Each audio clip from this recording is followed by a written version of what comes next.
Greetings. Welcome. You are on the Garage Show. You know what time it is. Because what happens in the garage stays in the garage. I'd just like to welcome you back, fam and friends. You guys are in for a special treat today. We have one of the world-renowned fashion designers.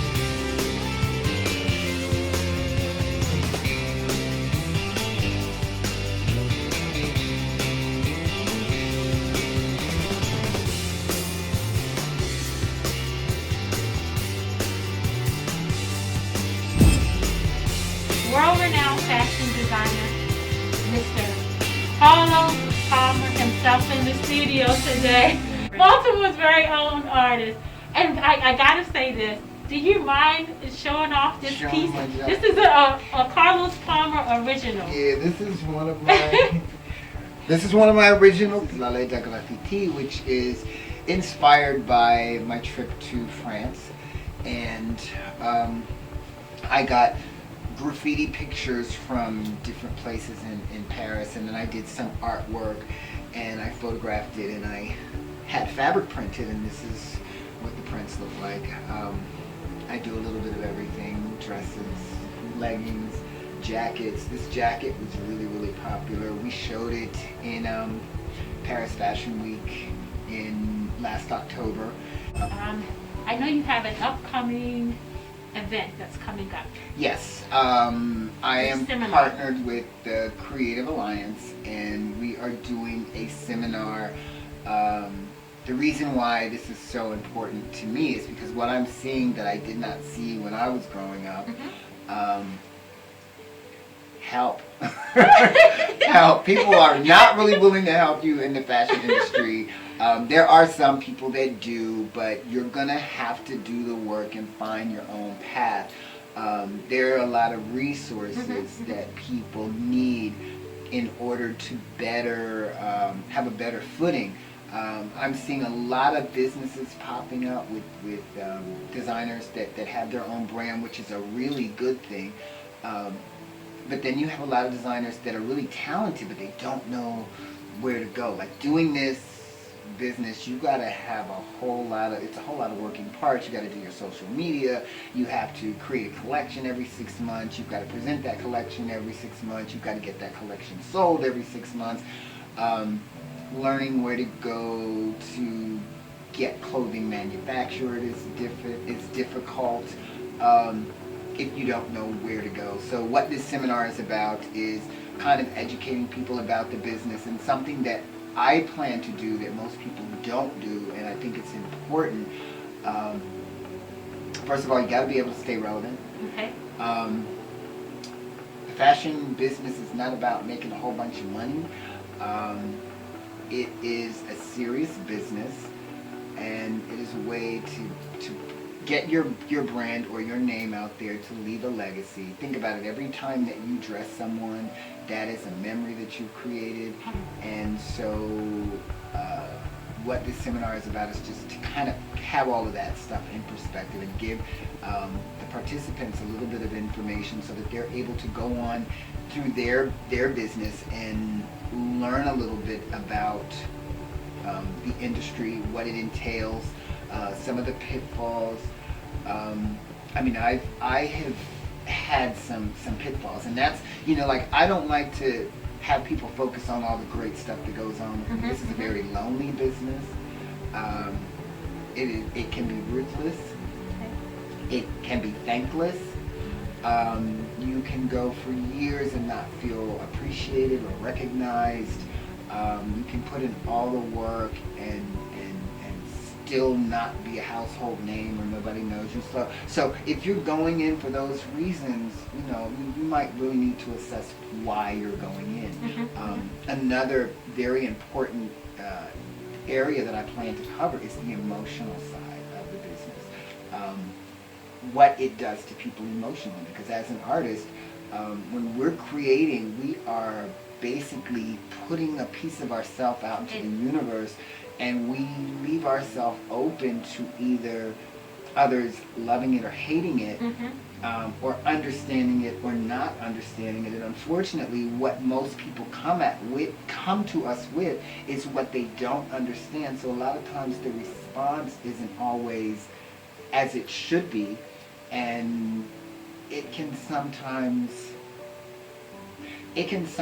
be hurtful if you don't have tough skin. And I have tough skin. I think that I have been characterized as being mean, but most people, when you are time enough for them, that's what they gotta say something. So you could say, as an artist, after a while, you could say whatever you want about me, but I've been doing this too long to know. I know I'm talented. I don't need anybody telling me that. I do what I do for me, in hopes that someone will understand it. And there are 7 billion plus people on this earth. I'm not going to focus on the 5 that don't like me. That is awesome. I'm just not. And as an artist, I don't think any of us should. We should not, as artists, get upset because someone doesn't buy our work, or they don't understand our work, or they say this, that, or the other. At the end of the day, do it for you. And sometimes you need that voice that's not really interested in whether you like it or not. They're going to say what you need to hear. Like dancing. When you dance, there's certain like music because it makes you feel. It helps you get in touch. It makes you feel alive, and that's why I do what I do. It's therapeutic for me. I really hope that people will start to visit my site, see what I do, get an understanding of what I do, and ask questions about what were you thinking when you did this, because every one of my collections has a story, can be explained. I can articulate what I did, why I did it. Indeed. So for that person that says, oh, I don't like that, do you know why you don't like it, or you just don't like me and you think you're hurting my feelings? Because that's not how you hurt my feelings, by saying you don't like my work. Come on. So, and I think that all artists need to get to that point. Yes. Not be nasty, but at the end of the day, people are going to say that they don't like what you do, and sometimes they're just doing it because they don't like you, but sometimes they're struggling to like themselves. Woo! You know, so Powerful. So what this seminar is about is to strengthen up young artists, number one. Thank you. And 2, to help people get a better understanding of how the industry works and what they should be doing, because it's so much to do. I remember, and I'm going to tell the story, and I know you only have a certain amount of time, but one of the highlights of my life, I was in my early 20s. I have, in this business, had a lot of really, really, really good breaks. And I remember sitting in my mom's basement, because I used to sew in my mother's basement on the floor, and I get a call, and I thought the call was a joke. Someone from Nordstrom's contacted me, and they asked me if I could produce a collection for the Savvy department.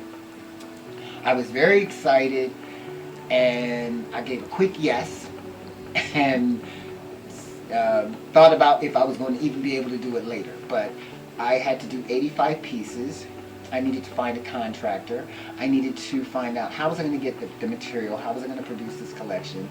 I got everything that I needed. I had $5,000. I had $5,000 in fabric, and it was all in the news. It was such a big deal. Everyone was making such a big deal about it. Here's this kid sewing in his mom's basement. I never went to a store and asked them to put my clothes in, and they're calling me. That's huge for a little black boy in Baltimore sewing in his mama's basement.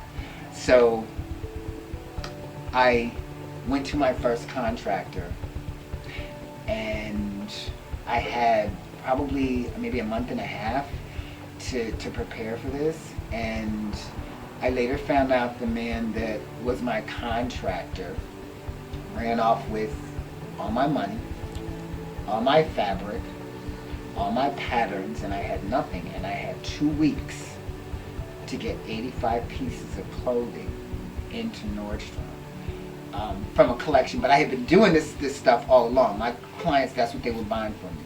And I was devastated, but I had to keep my word, because see, the stores aren't going to hear what had happened was. We hear that, and we think that's funny, but it's not funny. When you're doing business, nobody wants to hear what you can't do. Nobody wants to hear no. We want to hear, how can you do it? We don't want to hear about the problems. So I had to stay up for 2 weeks straight sewing by myself. And I got those pieces done, and I got those pieces in there into Nordstrom, and afterwards I went into the hospital.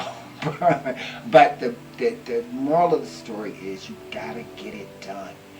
And had I have known a little more, had I have had a little education behind me, because I hadn't been to college at that point, but I would have known some things. So that's part of the reason why I want to share this story, because see, you can be a fashion designer, but you got to be in it when it's not good, when it's not fun. You have to think of solutions. So this is the reason why I want to do this seminar, because this type of thing doesn't have to happen to anyone, and there are ways to kind of block those kind of things from happening. So anyway, that's the reason why I'm doing this seminar. It's a 4-hour seminar, and it's Designing with Success, How to Start Your Own Fashion Line. I am so excited. My son is excited. You know, and I'm just an average, everyday dude that, you know, but the journey in still doing it is important. You know, it doesn't matter that the world knows who you are. It doesn't matter that you're filthy rich. It's that you're still doing it. Wow. So part of what this seminar is about is to help people stay strong in this industry. Awesome. Be all right when things are good, and be even better when things are bad. Wow. You know, you're an artist, so you're special. You are whether you're a good artist or a bad artist, whether people like you or not, at the end of the day, artists have a special connection with God. So I hope you've enjoyed it. I want to thank you, not just for coming on the show, but thank you for your contributions to society. Thank you for your creative expression in the earth. And thank you for the awesome, phenomenal being that you are, and that you will continue to be. And thank you for allowing me to share you with my viewers. Thank you. So, thank you for having me. Oh my gosh. Ladies and gentlemen, you don't want to miss it. Check it out, Creative Alliance. Children that are in youth, teens, young adults of all ages. If you're into fashion design, never thought about it, you want to definitely have your face in the place. So check it out. Thanks you so much, Mr. You're Farmer. welcome. Hope you've enjoyed it, and you know what time it is, because what happens in the garage stays in the garage. Peace and love.